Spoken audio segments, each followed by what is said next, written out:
Doctor صاحب یہاں پر میں آپ سے بات کروں گی ایک ایسے ڈیزیز کی جس کے بارے میں کہا جاتا تھا کہ وہ ایریڈیکیٹ کر دیا گیا ہے پاکستان سے، پولیو.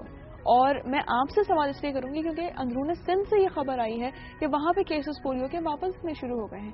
ایسا کیسے ہو سکتا ہے؟ دیکھیں ایسا یوں ہوا ہے کہ پولیو کے جو کیسز ہیں اس وقت تقریباً 102 ہو چکے ہیں، اور جو سندھ کے ہیں وہ 16 کے قریب ہیں، بلکہ ایک ابھی اس پروسیس میں کہ شاید ڈکلیئر ہو جائے 16 یا 17 سمجھ لیں اس کو. تو اس حساب سے میں اس کی تھوڑی سی وضاحت کروں کہ بنیادی طور پہ جو دنیا کی اسٹیٹسٹکس ہے، پاکستان ان 4 ممالک میں شامل ہے جہاں پولیو وائرس سب سے زیادہ ہے. نائجیریا، افغانستان، انڈیا اور پھر پاکستان اس میں 4تھے نمبر پر ہے.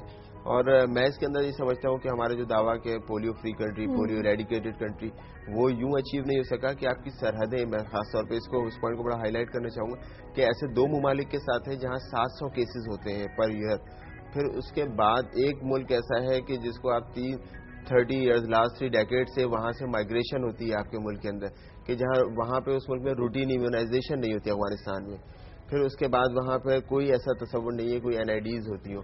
اس کے بعد وہاں سے لوگ ادھر مائگریٹ ہوئے نردن ایریاز میں، کراچی میں آئے، اور اس کے بعد نردن ایریاز کی اب جو صورتحال ہوئی، انفلکس جو کراچی میں بڑھا ہے، اس نے ان چیزوں کو جنریٹ کیا ہے. میں یہ باتیں بلا وجہ نہیں کر رہا ہوں، اس کی وجہ ہے. اس کی وجہ یہ ہے کہ ہم نے جو جینیٹک اس کی ٹریکنگ کی ہے پولیو وائرس کی، اس نے ہمیں یہ بات شو کی کہ جو کیس قندھار میں ہوا اس نے ٹریول کیا وزیرستان سے وہ ادھر آئے سائٹ ٹاؤن میں. تو یعنی وہ ہمارے ریزیڈنٹ کیسز نہیں ہیں، وہ ٹریول کیسز ہیں. We have inherited because we have inherited a lot of bad things due to this Afghan and Russian war. اور اس کے اندر ہم نے ہیروئن بھی لی، ہم نے اس کے اندر کلیشن آف کلچر بھی لیا، اور ہم نے یہ بالکل میں کہتا ہوں پولیو بھی لیا ہے. اور اس کی بات یہ صرف کراچی سائٹ ٹاؤن پہ آ کے رکا نہیں ہے، وہ گھوٹکی اور اپر سندھ اور گھوٹکی سے وہ شیخو پورا پنجاب چلا گیا وائرس.